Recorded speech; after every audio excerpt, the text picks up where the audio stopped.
Vamos a comenzar. Gracias por la presentación. Mi nombre es Raúl Ochoa.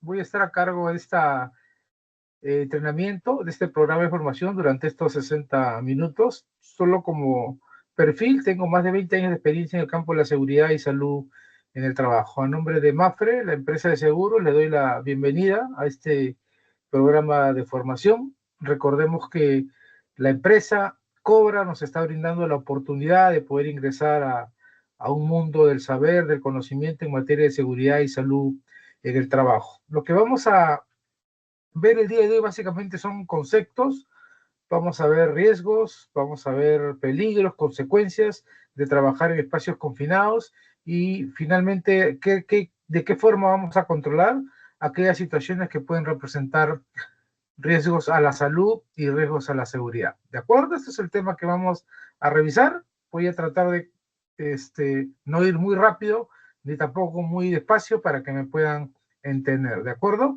Al final de la presentación voy a reservar unos pequeños minutos, unos 5 minutos de repente, para que pueda absorber cualquier duda o pregunta que pueda tener en todo caso. ¿Sí? Esta es la agenda del curso, un poco de estadísticas, muy poquito y marco legal en materia de seguridad y salud en el trabajo.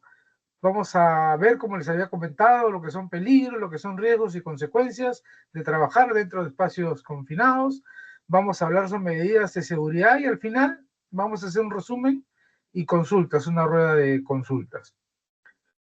Algunos acuerdos importantes, vamos a poner todos nuestros equipos en modo silencioso para que no se filtre ninguna conversación, ningún audio que pueda distraer la atención. Es muy curioso, siempre en capacitaciones virtuales por ahí se filtran conversaciones que pueden ser de índole doméstico, de índole laboral, de en fin, ¿no? Y a veces eso distrae mucho la atención por la curiosidad que uno tiene de prestarle la atención más a esa filtración de audio que a la capacitación en sí. Por eso les pido poner sus equipos en modo silencioso. Voy a ser muy respetuoso del tiempo. Entiendo que ya tienen programado ustedes una agenda laboral para el día de hoy. Y finalmente, es muy importante la contribución y el aprendizaje colectivo. ¿De acuerdo? Por eso estoy reservando unos minutos, si lo consideran, en la parte final para poder aportar, consultar, de repente hablar sobre alguna anécdota, sobre algún accidente que hayan podido tener con respecto al tema que estamos desarrollando. Normas de seguridad también son importantes, conocer siempre las escaleras, las rutas de evacuación, conocer la ubicación de los extintores para atender un posible amago de incendio. Recordemos que amago de incendio nada más, pero cuando ya el fuego crece, lamentablemente tenemos que salir, evacuar y esperar que vengan los especialistas. Y finalmente, siempre conocer los puntos de reunión en caso tengamos que evacuar para poder contabilizar el número de trabajadores que existen en las instalaciones, ¿de acuerdo? Objetivo general del curso, básicamente como todo en materia de seguridad y salud en el trabajo, tiene que ver con la protección de la integridad de los trabajadores, ¿de acuerdo? Todo objetivo general en cursos de seguridad y salud en el trabajo tiene que ver con la protección, con la prevención, con la seguridad e integridad de los trabajadores. Pero también tenemos objetivos específicos. Uno es reconocer los riesgos en los espacios confinados. Dos es aplicar procedimientos seguros de ingreso y salida como objetivos específicos. Y finalmente la importancia del monitoreo y rescate, ¿no? Que es la parte medular en realidad de todo espacio confinado. Si no realizamos un monitoreo, en realidad ni siquiera deberíamos pensar en asomar la cabeza a un espacio confinado. Una pregunta interesante, ¿cuál creen ustedes que es el mayor riesgo en su trabajo? Definitivamente en el trabajo podemos encontrar muchísimos riesgos, ¿no? Los trabajos en altura, los trabajos con instalaciones eléctricas, el izaje de cargas, los trabajos con fuentes radioactivas, los trabajos de excavaciones, pero también los trabajos en espacios confinados, ¿no? Y es por eso que las normas sectoriales en el país, hablan de lo que son los PETAR, ¿no? Los permisos de trabajo de alto riesgo para las actividades de alto riesgo, ¿no? Actividades que he mencionado hace un momento. Estas son las estadísticas de accidentes de trabajo en el Perú. Hemos tenido 37.928 accidentes de trabajo en el año 2024, de los cuales 37.648 han sido accidentes incapacitantes y 280 han sido accidentes mortales. ¿De acuerdo? 280 personas fallecieron, perdieron la vida en su centro de labores. Y es muy importante entender esto, ¿no? Porque a veces en la práctica los trabajadores, me incluye ahí nosotros, a veces pues por un estado de productividad, por un estado de celeridad o por diferentes tipos de situaciones nos desviamos, no cumplimos con las normas y lamentablemente ahí es donde ocurren los accidentes de trabajo, ¿no? Y eso lo reflejan los números que podemos ver en pantalla. ¿Cuáles han sido las causas de los accidentes laborales, pero específicamente ya en espacios confinados? Primero, tenemos ingresar al recinto, al espacio de trabajo y tratar de rescatar personas, ¿no? Eso es algo común, ¿no? Una persona se desmaya dentro del espacio confinado y el compañero ve a su compañero que está dentro del espacio confinado e ingresa y también se queda, ¿no? Y eso suele pasar porque la atmósfera es demasiado tóxica, eso lo vamos a ver, porque hay reducción de oxígeno en el espacio confinado y es por eso que la gente muere, la gente se desmaya. Desconocimiento de los riesgos, ¿no? No saber qué hay dentro del espacio confinado, qué es lo que existe, si hay un material inflamable, si hay un material explosivo, si hay un material tóxico o de repente no existe oxígeno en la cantidad suficiente para poder ingresar a ese espacio confinado. No efectuar mediciones, que esto es lo recurrente, lo común, siempre, siempre, siempre los accidentes que ocurren en espacios confinados, es más, las estadísticas y los accidentes que podemos revisar aquí en el Perú y accidentes muy serios que hemos tenido. El último se dio, por ejemplo, en la ciudad de Loreto, en Iquitos, ¿no? Dentro de un hangar, dentro de una embarcación fluvial. 5 personas fallecieron por falta de oxígeno, estaban reparando, estaban haciendo mantenimiento de una embarcación fluvial y lamentablemente el desplazamiento del oxígeno producto del monóxido de carbono hizo que estas personas perdieran la vida, ¿de acuerdo? Entonces el tema de mediciones es súper importante. Y finalmente no disponer de procedimientos escritos de trabajo seguro. Pues bien, este señor es Albert Einstein, ya todos lo conocemos, es un científico, físico, que nació en el año de 1879, irónicamente es alemán, de origen judío, un personaje icónico en realidad, no solamente por los aportes que este señor generó a la ciencia, por la teoría de gusanos, por la teoría de agujeros negros, por la teoría de la relatividad, de la gravitación universal, en fin, muchos aportes científicos, ¿no? Sino también era una persona bastante reflexiva, una persona de un carácter que le permitía pues escribir muchas reflexiones, y dentro de esas reflexiones él decía que nada es al azar. Y esto es muy importante entenderlo, porque solemos pensar, y esto se los comento con conocimiento y causa, porque cuando trabajaba en proyectos de construcción, yo he trabajado aproximadamente 15 años en proyectos de construcción, siempre los trabajadores me decían que se accidentaban porque habían amanecido con el pie derecho, porque era su día, en fin, ¿no? Y situaciones o respuestas como esa. Pero en realidad nada es al azar, ¿no? Todo sucede por algo en la vida. Toda causa tiene un efecto y todo efecto tiene una causa, y eso es importante entenderlo. Y en materia de seguridad y salud en el trabajo, los accidentes no suceden por gusto, ¿de acuerdo? Una persona no muere dentro de un espacio confinado porque es su día.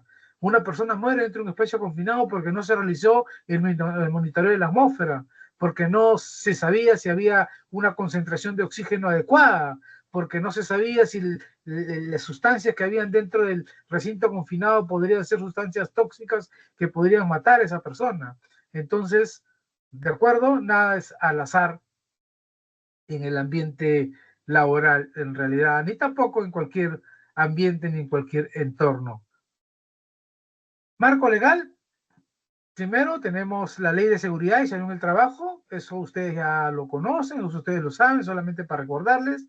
Después de la ley viene el Reglamento de Seguridad y Salud en el Trabajo, que es el Decreto Supremo 005, que se promulgó un año después de la ley, en el año 2012. De ahí vienen las normas sectoriales, cada norma sectorial tiene su propio marco legal referencial, llámese el sector minero, petrolero, construcción, agroindustrial, en fin, ¿no? Tiene su propio marco legal referencial, pero también existen estándares internacionales, ¿de acuerdo? Estándares internacionales como por ejemplo la OSHA, que es la Administración de Seguridad y Salud Ocupacional de Estados Unidos, o también la ANSI, que es el Instituto Nacional de Estándares Americanos, ¿no? ¿Y por qué planteo esto? Porque finalmente en el Perú existen muchos vacíos legales en cuanto a situaciones o en cuanto a actividades de alto riesgo, ¿sí? Llámese trabajos en altura, llámese izaje de cargas, la normativa en realidad en el Perú es muy pobre, por así decirlo, ¿no? Es por eso que siempre optamos por tener referentes internacionales, ¿no? En el caso del tema que vamos a desarrollar el día de hoy, nuestro referente va a ser la norma OSHA, ¿de acuerdo? De la Administración de Seguridad y Salud Profesional para Estados Unidos para espacios confinados, como el Instituto Nacional de Estándares Americanos para espacios confinados, que es la ANSI. ¿Y por qué? Porque la legislación me lo permite, ¿no? Ahí tenemos el artículo 3 que me dice así mismo: los empleadores podrán aplicar estándares internacionales en materia de seguridad y salud en el trabajo para atender situaciones no previstas en la legislación nacional. ¿De acuerdo? Pues bien, ¿qué es un espacio confinado? Primero entender eso. Como primer punto, la norma me dice que es un área con acceso limitado o restringido, ¿no? Y eso lo podemos ver en las situaciones diarias o de repente no rutinarias que podemos tener.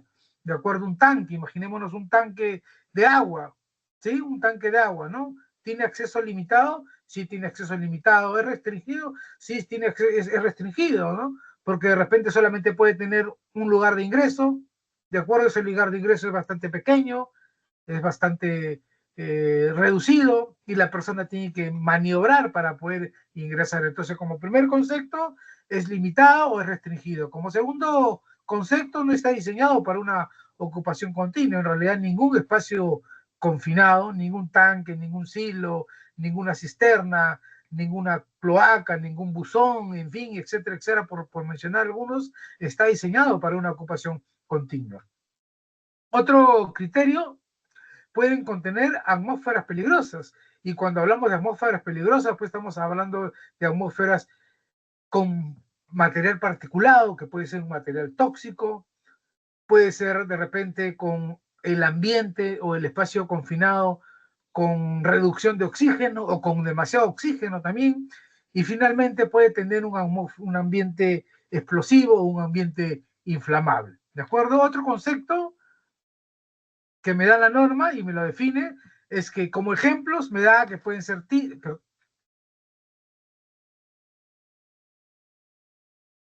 ratito me fui.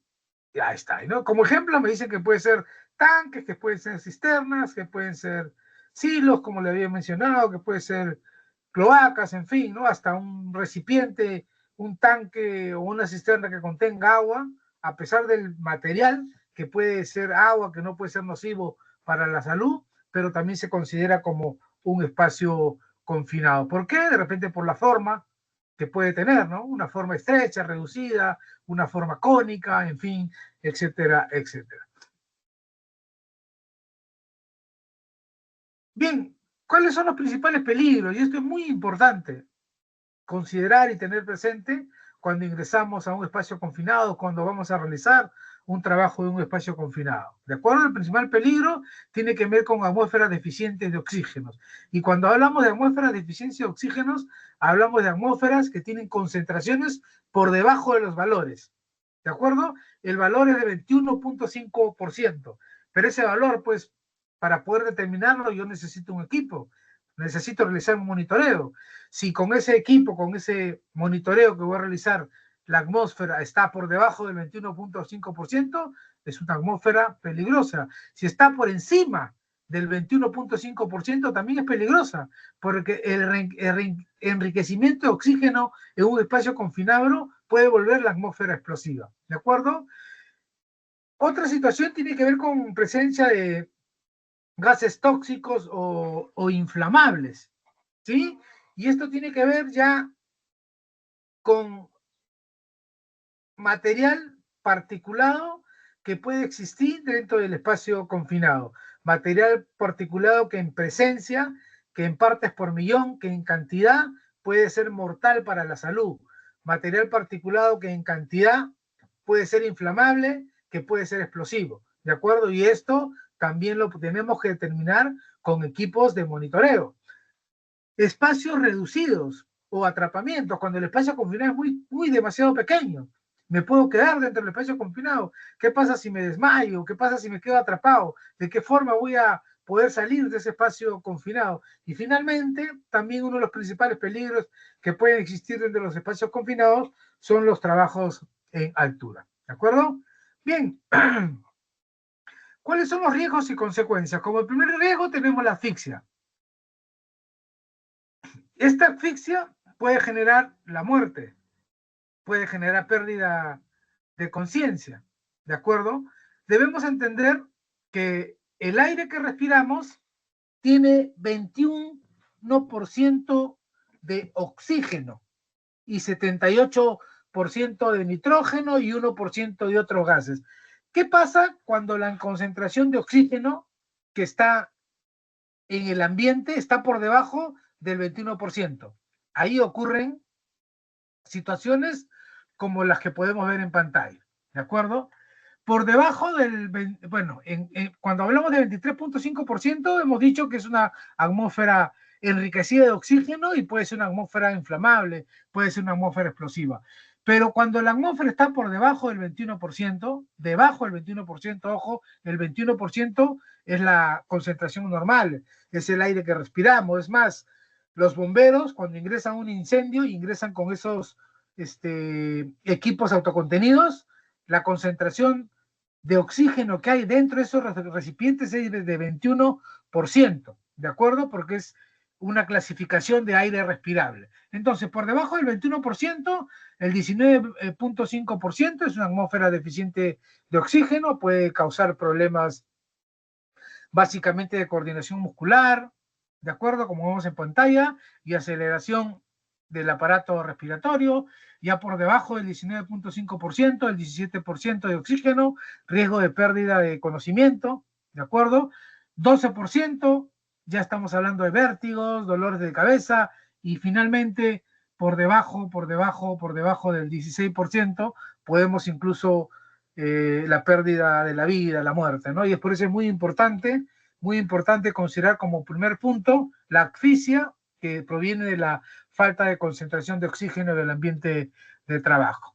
Intoxicación, intoxicación por daños a órganos, muerte súbita. Esto tiene que ver básicamente con productos químicos, con productos tóxicos dentro del ambiente de trabajo. Cuando la concentración está por encima de los valores permitidos, lo que establece la norma es que se debe ingresar a esos espacios confinados con equipos autocontenidos, así como los bomberos ingresan a los incendios con equipos autocontenidos. De la misma forma, los trabajadores, cuando la concentración de un material tóxico, de un material particulado está por encima de los valores permitidos, ya se debe ingresar con equipo autocontenido. No es que ingrese con un respirador, ¿de acuerdo? Me pongo mi respirador y puedo ingresar a ese ambiente de trabajo. No, eso no puede ser así. El respirador lo que hace es filtrar el material particulado, pero cuando la concentración está por encima, lamentablemente el respirador no sirve y tenemos que utilizar un equipo autocontenido. ¿De acuerdo? Estos son algunos de los gases tóxicos, se encuentran básicamente en el sector petrolero, todos provienen de la naturaleza, el monóxido de carbono, ¿cierto? De la quema, el sulfuro hidrógeno, el dióxido de azufre, el amoníaco. Bueno, básicamente todo esto se encuentra en el sector petrolero, pero son gases tóxicos que tienen por costumbre no solamente desplazar el oxígeno, sino que una vez el trabajador, a través de las vías de absorción que tiene el ser humano, que pueden ser la respiración, a través de la inhalación, que pueden ser la ingesta, ¿de acuerdo? Que pueden ser la absorción a través de la piel, pueden generar la muerte. Entonces, estamos hablando asfixia, estamos hablando ya de ingreso de sustancias tóxicas en el cuerpo humano a través de estas vías de absorción. Caídas, atrapamientos, también de la misma forma. Las estadísticas en realidad hablan muy poco de caídas, pero es importante considerar si estamos realizando trabajos en altura, y atrapamientos cuando el espacio confinado es demasiado reducido o lamentablemente pues dentro del espacio confinado existen pues muchos equipos, muchos aparatos, muchas instalaciones que pueden tener fluidos, que pueden contener algún tipo de material, que pueden tener movimientos mecánicos, en fin, que pueden generar el atrapamiento de las personas. Esto no quiere decir que una persona va a ingresar dentro de un espacio confinado cuando este esté en funcionamiento, no. Recordemos que eso no lo podemos hacer, ¿no? Pero de repente algún elemento, alguna parte que puede estar inhabilitada, podría generar algún atrapamiento, ¿de acuerdo? Y esto puede producir definitivamente lesiones graves al trabajador. Incendios y explosiones, si ingresamos a un recinto confinado que tiene presencia de sustancias explosivas, sustancias inflamables, esto también es muy importante y esto también lo definimos solo con el monitoreo, ¿ya? Estoy colocando la palabra monitoreo en la gran número de láminas que tenemos en la presentación, porque es importante eso. Sin el monitoreo no podemos ingresar a un espacio confinado, ¿de acuerdo? ¿Y esto qué puede generar? Pueden generar quemaduras, definitivamente, como también pueden generar fatalidades, ¿no? Si hay una explosión, imagínense qué es lo que podría pasar en todo caso. ¿Sí? Estrés térmico, esto también, sobre todo en situaciones de temperaturas extremas. Yo recuerdo cuando trabajaba en el sector petrolero, trabajé 10 años en Andoas, en Trompeteros, que son campamentos petroleros donde se extrae el crudo de petróleo, ¿de acuerdo? Para bombearlo después a estaciones petroleras. Y recuerdo que nuestro trabajo era el mantenimiento de tanques, ¿no? Recipientes de crudo de petróleo, de combustible, y la temperatura pues fluctuaba entre los 30 a 35 grados, ustedes saben, en la selva, ¿no? Y lamentablemente pues las personas no podían ingresar a trabajar en horarios donde la temperatura era muy alta porque calentaba mucho el metal. Entonces, ¿qué es lo que se hacía? Teníamos que primero hacer controles administrativos, ¿no? Las personas solamente trabajaban de 6 de la mañana a 10 de la mañana y de ahí trabajaban de 4 de la tarde a 8 de la noche, ¿no? Pero para ello, durante el momento en que no se trabajaba, teníamos que inyectar o rociar agua a estos recipientes porque la verdad calentaban mucho y generaban temperaturas interiores de hasta 50 grados. Entonces es muy importante entender el estrés térmico que puede existir dentro de un espacio confinado y eso produce el llamado golpe del calor, ¿no? Cuando la temperatura interior, ¿de acuerdo?, sobrepasa la temperatura exterior, ¿no? Ni así sudando podemos controlar esa temperatura y puede generar incluso la muerte en todo caso, ¿sí?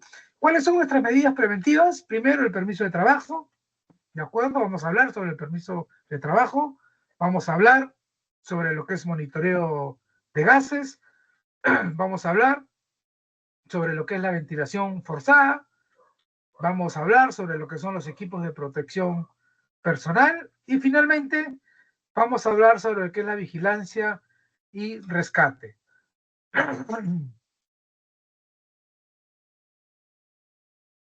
Bien, primero es muy importante esto, ¿no? Y la norma lo establece. Ningún trabajador puede realizar una actividad de alto riesgo sin antes haber sido capacitado, sin antes haber sido calificado, ¿de acuerdo? Eso lo establece la norma. Y si hablamos de trabajos de alto riesgo, hablamos de espacios confinados, hablamos de trabajos en altura, hablamos de izaje de cargas, hablamos de trabajos con energía eléctrica, en fin, ¿de acuerdo? Es muy importante este punto. Ningún trabajador. El permiso de trabajo. Primero, la norma me dice que el supervisor que ejecuta el permiso de trabajo debe firmar el PETAR, ¿ya? Esto quiere decir que ningún trabajador, ¿de acuerdo? Ningún trabajador puede ingresar a un espacio confinado si es que el supervisor que ejecuta el trabajo no firma el permiso, como primer punto. Nada que el supervisor todavía no llega, que el supervisor está en la oficina, ya lo va a firmar, vamos ingresando, no. El supervisor tiene que firmar el permiso para que los trabajadores puedan ingresar al espacio confinado. Segundo, el permiso de trabajo debe estar disponible. Eso quiere decir que debe estar colgado. ¿Dónde? En la puerta de ingreso al espacio confinado. ¿Y por qué debe estar a disposición? Porque cualquier persona involucrada en la actividad debe entender cuáles son los requisitos que se debe tener para ingresar a ese espacio confinado. Recordemos que un permiso de trabajo es un conjunto de listas de verificación, de listas de chequeo que debemos tener presente antes de ingresar a un espacio confinado. El permiso debe estar publicado en el ingreso, como les había comentado también. El permiso tiene una duración de una jornada de trabajo. Si el empleador establece que una jornada de trabajo es de 12 horas, el permiso puede durar 12 horas. Si el empleador establece que una jornada de trabajo es de 8 horas, el permiso de trabajo puede durar 8 horas. Pero un permiso de trabajo no dura 24 horas. Un permiso de trabajo no puede durar tampoco los 7 días de la semana. ¿De acuerdo? Tiene un periodo de duración, tiene una temporalidad. Esa temporalidad está definida de acuerdo a la jornada de trabajo, que máximo puede ser de 12 horas. También el supervisor ejecutante termina los trabajos y cancela el permiso de producirse alguna situación anómala. ¿De acuerdo? ¿Esto qué quiere decir? Que la única persona que puede cerrar el permiso de trabajo, la única persona que tiene que verificar que en el espacio confinado ya no existe ningún trabajador, es el supervisor ejecutante. Y no solamente, ojo, no solamente firmar el permiso cuando se termina el trabajo, sino también, como les había comentado, el supervisor ejecutante puede cancelar el permiso cuando se presente alguna situación que no esté contemplada en el permiso. De repente, imaginémonos una lluvia intensa, es una variación, ¿de acuerdo? De repente puede ser también que la temperatura se incrementó en el ambiente de trabajo, que puede producir un estrés térmico, ¿de acuerdo? Entonces, si hay situaciones que en el permiso no hemos evaluado, el permiso tiene que ser cancelado por el supervisor ejecutante, ¿sí? Recordemos que el permiso básicamente tiene una estructura definida. Ustedes tienen una estructura definida en el permiso. Básicamente en la parte de arriba están todos los generales de ley, que son los alcances del permiso, la fecha, la hora, las personas que van a ingresar al espacio confinado, el lugar, qué tipo de tareas se van a realizar. En la parte baja están las firmas de los supervisores ejecutantes, el supervisor dueño del área de trabajo, ¿de acuerdo? Y la parte medular del permiso de espacios confinados ya habla de, por ejemplo, de monitoreo, ¿no? De monitoreo de oxígeno, de monitoreo de sustancias tóxicas, de monitoreo de sustancias inflamables o de sustancias explosivas. Incluso también en el permiso de trabajo se suele estipular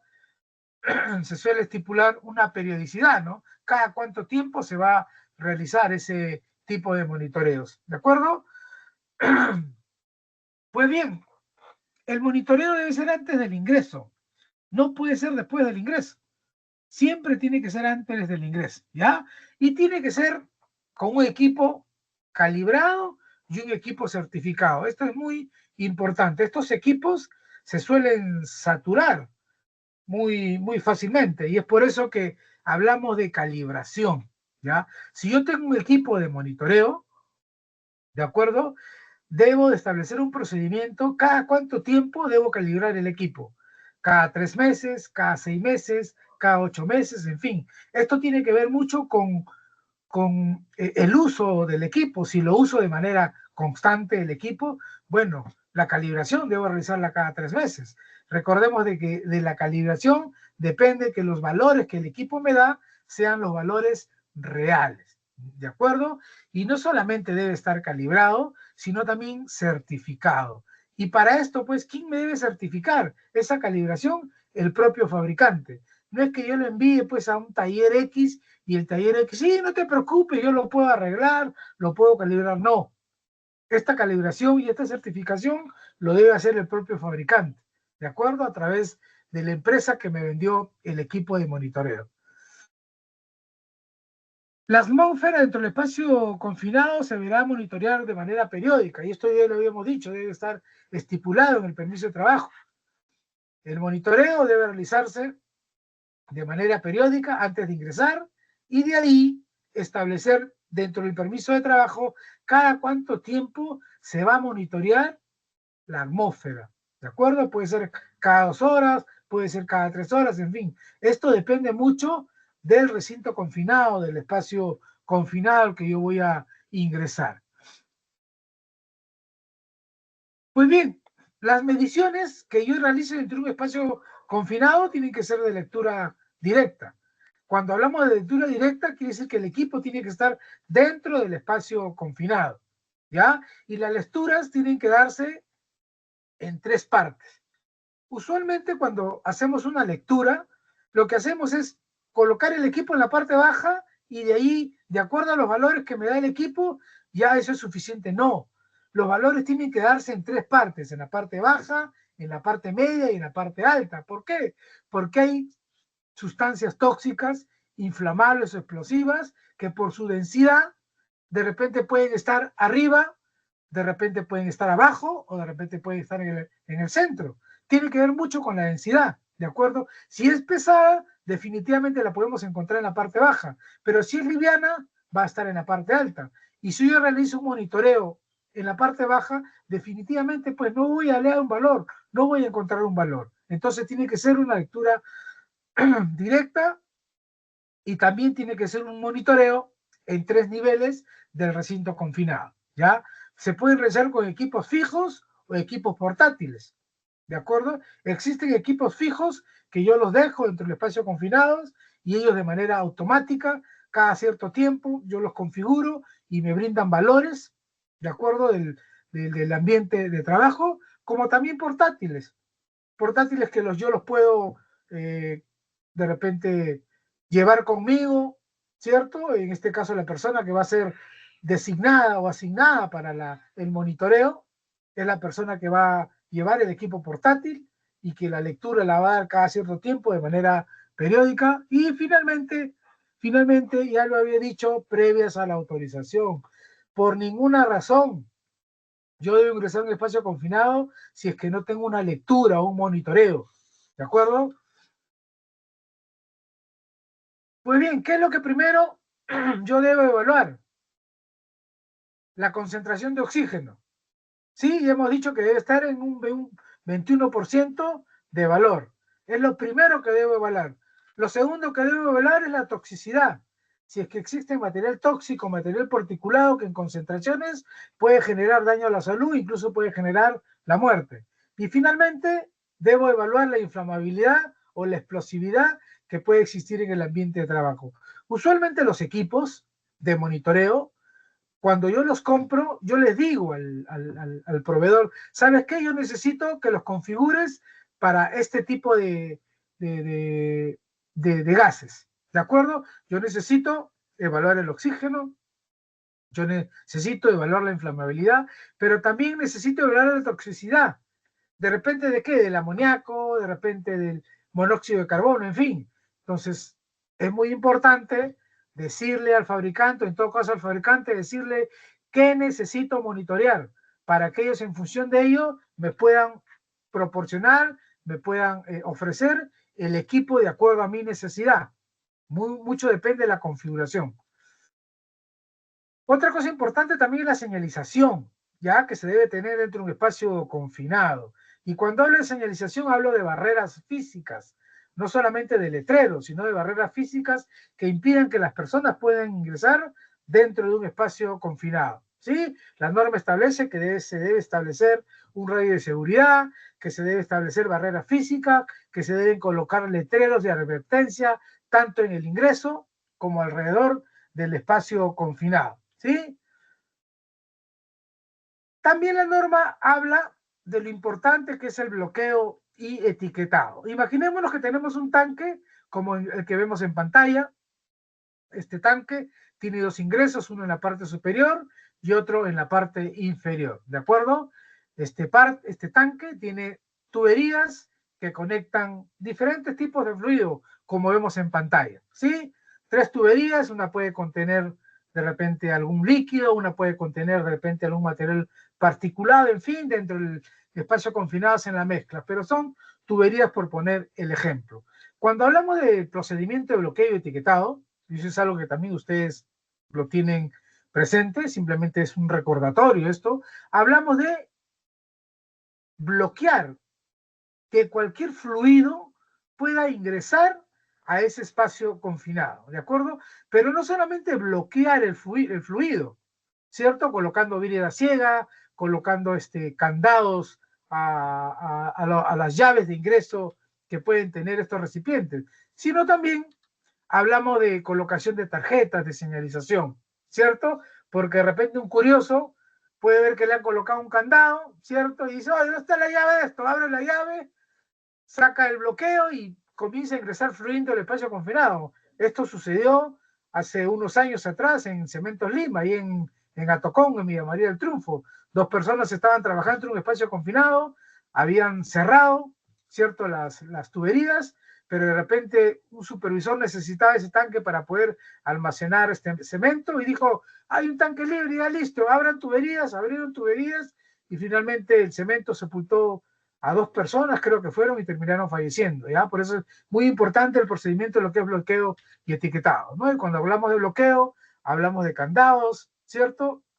De dispositivos que puedan bloquear el ingreso de fluidos, y cuando hablamos de etiquetado, hablamos de señalización en las fuentes o en los suministros de fluidos. El tema de la ventilación. Existen 2 tipos de ventilación, como lo vamos a revisar más adelante. Primero, si yo necesito desplazar material inflamable o material explosivo dentro de un espacio confinado porque no lo logro hacer a través de la ventilación, 24 horas antes abro el espacio confinado, ¿cierto? Lo ventilo, pero ingreso el equipo y siempre me da valores de presencia de material pues, inflamable, explosivo. Yo tengo que inertizar la atmósfera, ¿de acuerdo? Y es un procedimiento que se emplea mucho en el sector petrolero, ¿de acuerdo? Se inertiza la atmósfera inyectando nitrógeno, ¿no? Yo inyecto nitrógeno en ese espacio confinado y lo que hace el nitrógeno es desplaza cualquier sustancia inflamable que pueda existir en el ambiente confinado, en el espacio confinado, y de esa forma es un procedimiento inertizar la atmósfera. Otra cosa es una ventilación directa, ¿de acuerdo? Como también un suministro de aire de una fuente limpia. ¿Cómo es una ventilación directa? La ventilación directa se da a través de la inyección de aire, que puede realizarse por uno de los ingresos que puede tener este espacio confinado. Yo inyecto aire por un lado y de manera natural, ¿cierto?, va a salir por el otro lado. Pero también hay otros procedimientos donde me dicen que yo puedo inyectar aire por un lado y retirarlo por el otro lado a través de dispositivos de extracción. O sea, no de manera natural. Una cosa es meter aire y que de manera natural salga por un agujero, por un orificio, ¿de acuerdo? Y otra cosa es inyectar aire y que a través de un dispositivo de extracción yo pueda retirar el aire que hay en ese ambiente de trabajo, que son procedimientos que lo establece la norma. Pero también la norma habla de una ventilación focalizada. ¿Esto qué quiere decir? Que justo en el lugar donde el trabajador va a realizar alguna labor, que puede ser un trabajo en caliente, yo coloco una manga y a través de esa manga puedo extraer, ¿cierto? Puedo extraer cualquier gas, puedo extraer cualquier sustancia que pueda desplazar el oxígeno en el ambiente de trabajo. ¿De acuerdo? Entonces tenemos primero la inertización de la atmósfera a través de nitrógeno. Puedo limpiar el espacio confinado con nitrógeno. Otro es la ventilación directa, que de manera natural puedo inyectar aire por un lugar y que este aire salga por otro orificio que pueda tener el tanque, o también puedo ingresar aire de manera natural ¿cierto?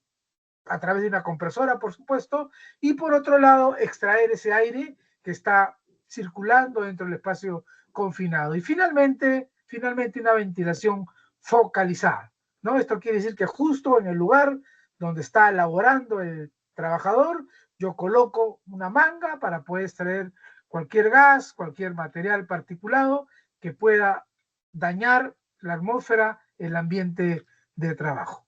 El tema de equipos de protección personal, eso ya ustedes lo tienen definido en su procedimiento, ¿de acuerdo? Hablamos de proteger la cabeza, de proteger la cara, de proteger la vista, de proteger las manos, de proteger los pies, de proteger el aparato auditivo. Recuerden que dentro de un espacio confinado, cualquier golpe, como está confinado el recinto, es muy ensordecedor. Es muy importante también considerar la protección auditiva por ello. Y como les había comentado en un inicio, el tema de la protección respiratoria, ¿ya?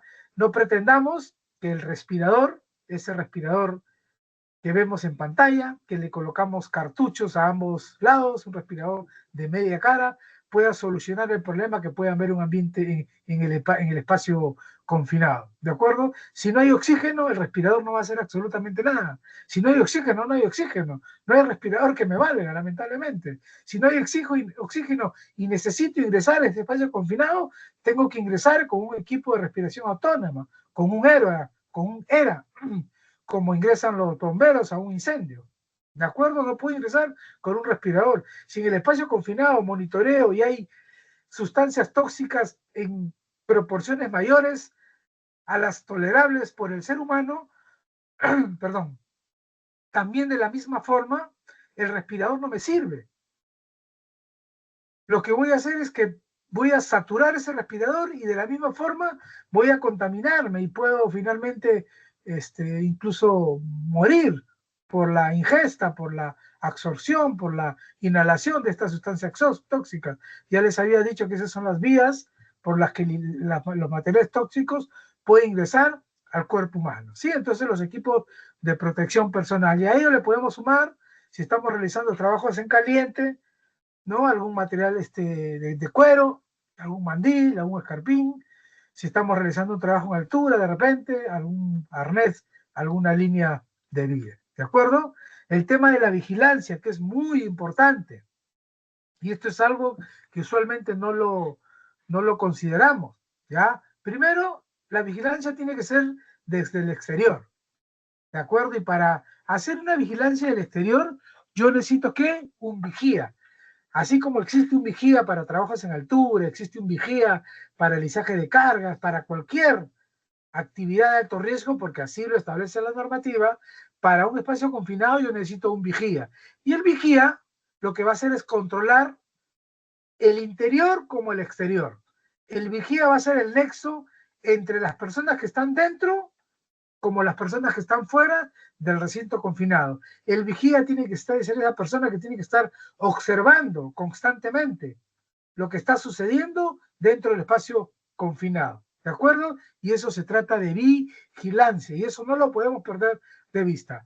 Segundo, controlar la atmósfera. Ya habíamos dicho nuevamente, estoy siendo reiterativo en esto, controlar la atmósfera a través de equipos, a través de sensores. No es que, oye, a ver, voy a entrar y con la nariz voy a saber si es una sustancia inflamable, una sustancia explosiva, una sustancia tóxica. No. Equipos de monitoreo, es muy importante el control de la atmósfera. Eso también forma parte de la vigilancia. Asegurar un rescate. ¿Qué pasa si el trabajador se queda desmayado? De repente por las sustancias tóxicas, de repente por la falta de oxígeno, porque estuve realizando un trabajo en caliente y el monóxido desplazó el oxígeno. ¿Qué pasa si sucede eso? ¿Cómo voy a rescatar a esa persona? ¿Qué pasa si esa persona se desmaya por simplemente una situación, algún problema de salud? ¿De qué forma lo voy a sacar? Si hemos dicho que un espacio confinado tiene aberturas limitadas, aberturas restringidas. La capacitación del vigía en primeros auxilios y en control de fuegos, eso también es muy importante. ¿Cierto? El vigía no puede ser cualquier persona, ¿no? Raúl Ochoa está pasando por ahí y el supervisor dice, oye, Raúl, ven aquí, vas a ser el vigía. No. El supervisor, el vigía tiene que ser una persona pues capacitada, tiene que ser una persona calificada, tiene que ser una persona con conocimientos en primeros auxilios, tiene que ser una persona con conocimientos en rescate. ¿De qué forma va a ingresar al espacio confinado, cierto? Si necesita o no necesita ingresar con un equipo de respiración autónoma. Tiene que también saber usar un extintor. Tiene que saber también emplear la radio para establecer los medios de comunicación, para la educación, para el rescate, en fin, etcétera, etcétera. Entonces, eso también tiene que formar parte de la vigilancia, y eso tiene que formar parte del permiso de trabajo de alto riesgo. El plan de rescate, ya les había comentado, es muy importante, ¿cierto? El plan de rescate debe conocer qué equipos de acceso voy a utilizar. Más adelante vamos a ver qué tipos de equipos de acceso podemos tener.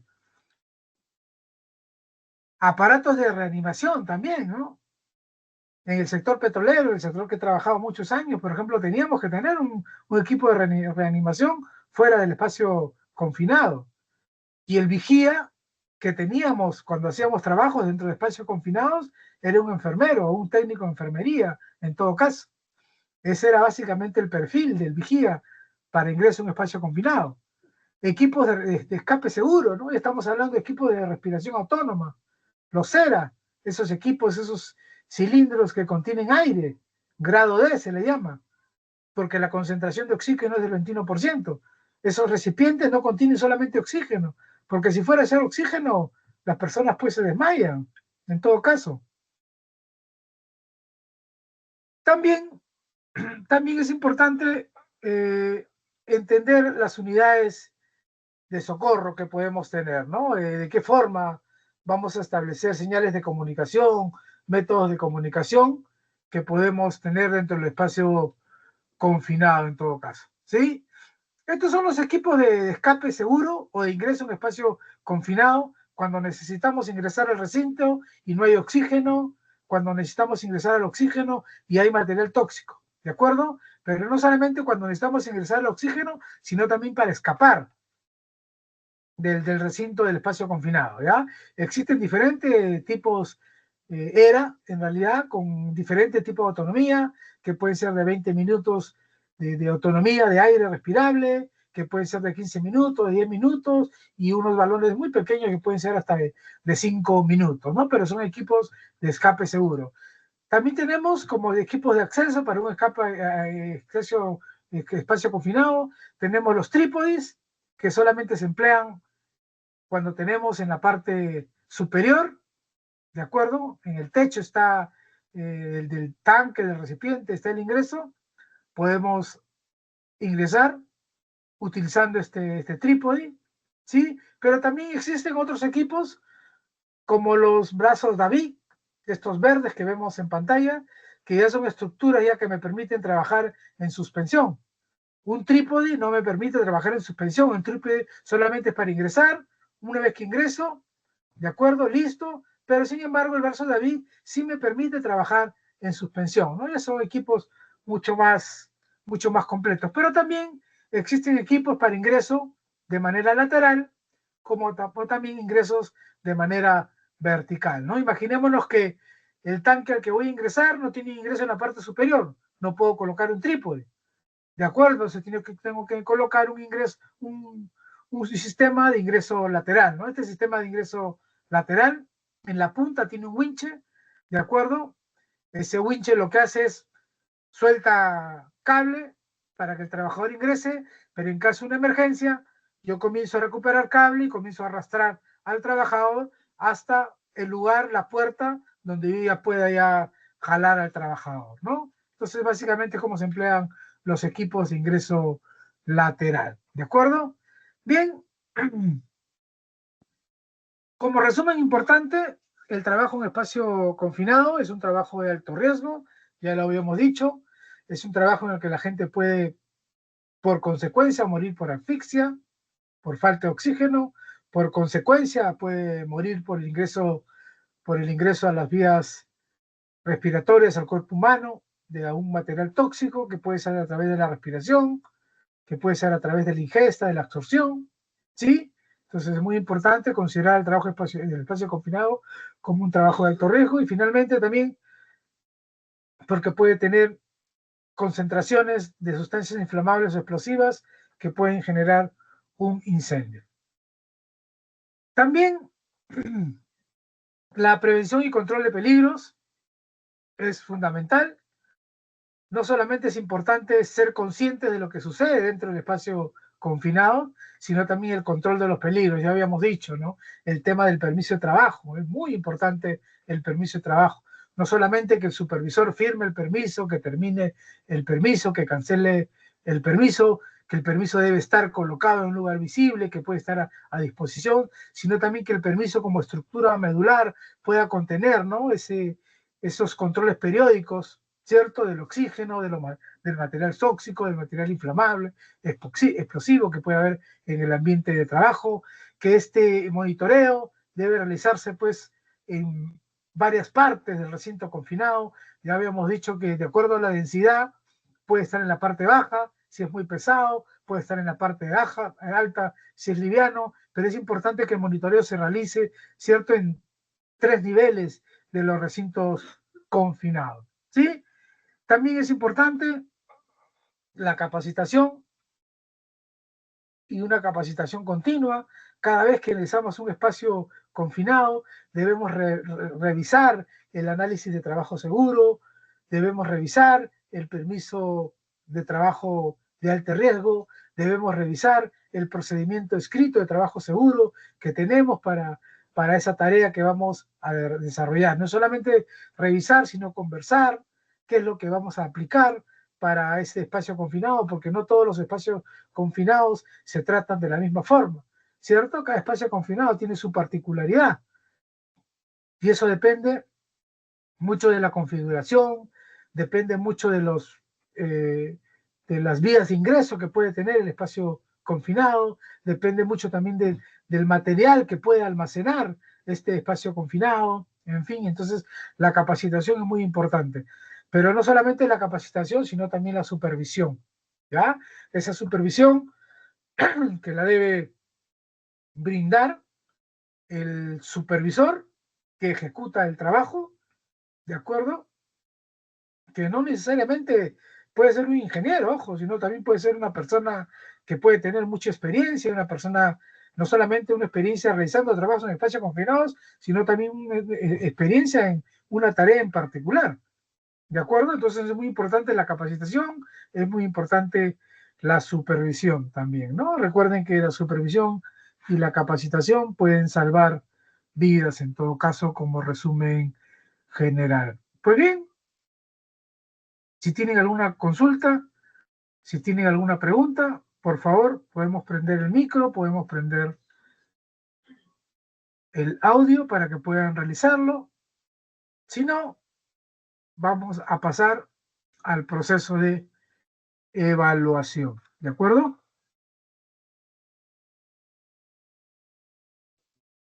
Sí, muchas gracias, Raúl, por la capacitación de hoy.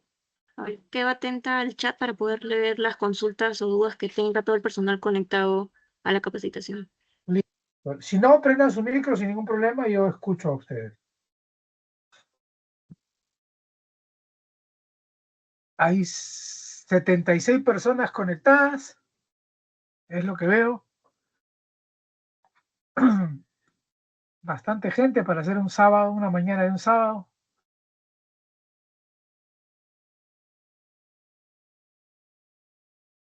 ¿Alguna consulta, alguna pregunta?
Muchas gracias, Raúl, nuevamente.